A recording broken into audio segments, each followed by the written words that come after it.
Hi hello friends, ನಮಸ್ಕಾರ ಎಲ್ರಿಗೂ. ನಾನು ಇವಾಗ ಪಾಸ್ತಾನ ಹೆಂಗೆ ಮಾಡೋದು ಅಂತ ತೋರಿಸ್ತಾ ಇದ್ದೀನಿ. ಭಾಳ ರುಚಿ ಆಗ್ತಾವೆ, ನೀವು ಟ್ರೈ ಮಾಡ್ಕೊರಿ. ಭಾಳಷ್ಟು ಜನರಿಗೆ ಇಷ್ಟ ಆಗುವಂತಹ ರೆಸಿಪಿ ಇದು. ಅದರಲ್ಲೂ ಸಣ್ಣ ಮಕ್ಕಳಂತೂ ಇಷ್ಟಪಟ್ಟು ತಿಂತಾರೆ.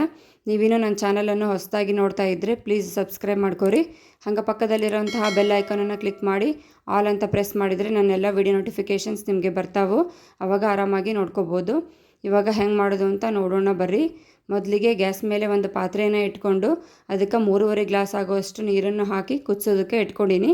ಇವಾಗ ಸಣ್ಣ ಬೌಲಿಂದ 3 ಬಟ್ಲು ಆಗೋಷ್ಟು ಪಾಸ್ತಾನ ತೊಗೊಂಡಿನಿ. ನಿಮ್ಗೆ ಎಷ್ಟು ಬೇಕೋ ಅಷ್ಟು ನೋಡ್ಕೊಂಡು ತೊಗೊಳ್ರಿ. ಒಂದು ದೊಡ್ಡ ಬೌಲಲ್ಲಿ ತೊಗೊಂಡಿರುವಂತಹ ಪಾಸ್ತಾನ ಕುದಿಸೋದಕ್ಕೆ ಹಾಕೋಬೇಕು. ನೀರು ಚಲೋತ್ನಂಗೆ ಕುದ್ದ ಮೇಲೆ ಎತ್ತಿಟ್ಕೊಂಡಿರೋವಂಥ ಪಾಸ್ತಾಗಳನ್ನು ಹಾಕಿ ನಿಧಾನಕ್ಕೆ ಒಂದು ಚಮಚದ ಸಹಾಯದಿಂದ ಈ ಥರ ಕೈಯಾಡಿಸ್ಕೊಳ್ರಿ 1-2 ಸತ. ಆಮೇಲೆ ಇದಕ್ಕೆ 1 ಟೇಬಲ್ ಸ್ಪೂನ್ ಆಗುವಷ್ಟು ಉಪ್ಪು, 1 ಟೇಬಲ್ ಸ್ಪೂನ್ ಆಗುವಷ್ಟು ಎಣ್ಣೆಯನ್ನು ಹಾಕೋಬೇಕು. ಎಣ್ಣೆ ಯಾಕೆ ಹಾಕೋಬೇಕು ಅಂದರೆ ಸ್ಟಿಕ್ಕಿ ಆಗಿರೋಂಗಿಲ್ಲ ಪಾಸ್ತಾ ಕುದಿಯೋವಾಗ, ಇಲ್ಲಾಂದರೆ ಒಂದಕ್ಕೊಂದು ಅಂಟ್ಕೊಂಡ್ಬಿಡ್ತಾವೆ ಎಣ್ಣೆ ಹಾಕಲಿಲ್ಲ ಅಂದ್ರೆ. ಹಾಗಾಗಿ 1 ಟೇಬಲ್ ಸ್ಪೂನ್ ಆಗುವಷ್ಟು ಎಣ್ಣೆಯನ್ನು ಹಾಕ್ಕೊಂಡು ಕೈಯಾಡಿಸ್ಕೊಂಬರ್ರಿ. ಇದು ಕುದಿಯೋದಕ್ಕೆ 8ರಿಂದ 10 ನಿಮಿಷ ಬೇಕಾಗುತ್ತೆ. ಈ ಥರ ನೀಟಾಗಿ ಕುದ್ದ ಮೇಲೆ ಅರಳಿರ್ತಾವೆ ಉಬ್ಬಿ. ಹೆಂಗೆ ಚೆಕ್ ಮಾಡೋದು ಕುದ್ದಾವ ಇಲ್ಲ ಅಂತಂದ್ರೆ ಒಂದು ಚಾಕುವಿನ ಸಹಾಯದಿಂದ ಈ ಥರ ಕಟ್ ಮಾಡ್ಕೊರಿ. ನೀಟಾಗಿ ಈಸಿಯಾಗಿ ಕಟ್ ಮಾಡೋಕ್ಕೆ ಬಂದ್ರೆ ಇದು ಕುದ್ದಾವ ಅಂತ ಅರ್ಥ. ಇಲ್ಲ ಅಂದ್ರೆ ಒಂದು ಬೆರಳಿನ ಸಹಾಯದಿಂದ ಈ ಥರ ಪ್ರೆಸ್ ಮಾಡಿದರೆ ಕಟ್ ಆಗಬೇಕು. ಹಿಂಗಾದ್ರೆ ನಮ್ಮ ಪಾಸ್ತಾ ಕುದ್ದಾವ ಅಂತ ಅರ್ಥ. ಆಮೇಲೆ ಒಂದು ಪಾತ್ರೆನ ಇಟ್ಕೊಂಡು ಜರಡಿಯ ಸಹಾಯದಿಂದ ಕುದಿಸಿಟ್ಕೊಂಡಿರೋವಂಥ ಪಾಸ್ತಾಗಳನ್ನು ಸೋಸ್ಕೊರಿ ನಿಧಾನಕ್ಕೆ. ಈ ಥರ ಎಲ್ಲ ಸೋಸ್ಕೊಂಡಾದ್ಮೇಲೆ ಇದಕ್ಕೆ 1 ಗ್ಲಾಸ್ ಆಗೋಷ್ಟು ನೀರನ್ನು ಹಾಕ್ಕೊಂಡಿನಿ. ನೀರನ್ನು ಹಾಕೋದ್ರಿಂದ ಪಾಸ್ತಾ ಕುದಿಯೋದು ಸ್ಟಾಪ್ ಆಗುತ್ತೆ.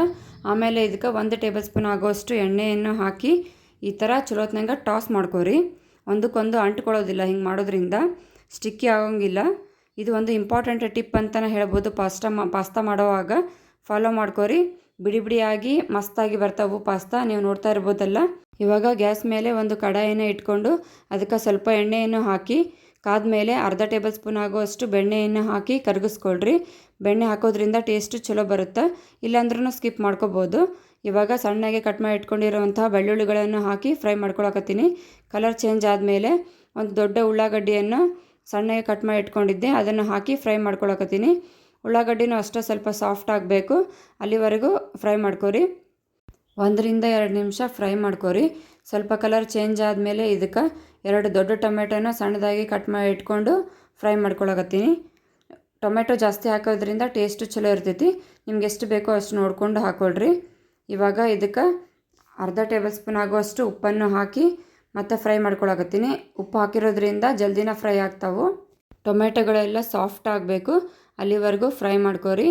ಆಮೇಲೆ ಇದಕ್ಕೆ ಒಂದು ದೊಡ್ಡ ಕ್ಯಾಪ್ಸಿಕಮ್, ಸ್ವಲ್ಪ ಸ್ವೀಟ್ ಕಾರ್ನ್ಸ್, ಒಂದು 8ರಿಂದ 10 ಬೀನ್ಸು, ಒಂದು ದೊಡ್ಡ ಕ್ಯಾರೆಟನ್ನು ಕಟ್ ಮಾಡಿ ಸಣ್ಣದಾಗಿ ಕಟ್ ಮಾಡಿಕೊಂಡು ಹಾಕ್ಕೊಂಡು ಫ್ರೈ ಮಾಡ್ಕೊತಾ ಇದ್ದೀನಿ. ನಿಮ್ಗೆ ವೆಜಿಟೇಬಲ್ಸ್ ಪ್ರಮಾಣ ಎಷ್ಟು ಬೇಕೋ ಅಷ್ಟು ನೋಡ್ಕೊಂಡು ಹಾಕೋರಿ. ನಾನಿಲ್ಲಿ ಜಾಸ್ತಿನೇ ಹಾಕ್ಕೊಂಡಿನಿ, ನನಗೆ ಭಾಳ ಇಷ್ಟ ಅಂತ. ನಿಮ್ಮ ಕಡೆ ಇರೋವಂತಹ ವೆಜಿಟೇಬಲ್ಸ್ನ ಹಾಕಿ ಫ್ರೈ ಮಾಡ್ಕೊರಿ. ಜಲ್ದಿನ ಬೇಲಿ ಅಂತ ಮೇಲ್ಗಡೆ ಮುಚ್ಚಳವನ್ನು ಮುಚ್ಚಿ 5 ನಿಮಿಷ ಫ್ರೈ ಮಾಡ್ಕೊತಾ ಇದ್ದೀನಿ ಲೋ ಫ್ಲೇಮಲ್ಲಿ. ಇವೆಲ್ಲ ಚಲೋತ್ನಂಗೆ ಬೆಂದ ಮೇಲೆ 1-2 ಸತ ಕೈಯಾಡಿಸ್ಕೊರಿ.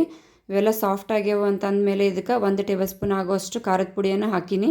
ನಿಮ್ಮ ಕಡೆ ಚಿಲ್ಲಿ ಸಾಸ್ ಇದ್ದರೆ ಹಾಕೋರಿ, ಟೇಸ್ಟ್ ಚಲೋ ಇರ್ತೈತಿ. ಇಲ್ಲಾಂದ್ರೂ ಸ್ಕಿಪ್ ಮಾಡ್ಕೋಬೋದು. ಖಾರದ ಪುಡಿಯನ್ನು ಹಾಕ್ಕೊಳ್ರಿ. ಸ್ವಲ್ಪ ಅರಿಶಿನ ಪುಡಿ ಮತ್ತು 1/2 ಟೇಬಲ್ ಸ್ಪೂನ್ ಆಗೋಷ್ಟು ಗರಂ ಮಸಾಲವನ್ನು ಹಾಕ್ಕೊಂಡು ಚಲೋತ್ನಂಗೆ ಫ್ರೈ ಮಾಡ್ಕೊರಿ. ಆಮೇಲೆ ಇದಕ್ಕೆ ಸ್ವಲ್ಪ ನೀರನ್ನು ಸೇರಿಸ್ಕೊಳಕತ್ತೀನಿ.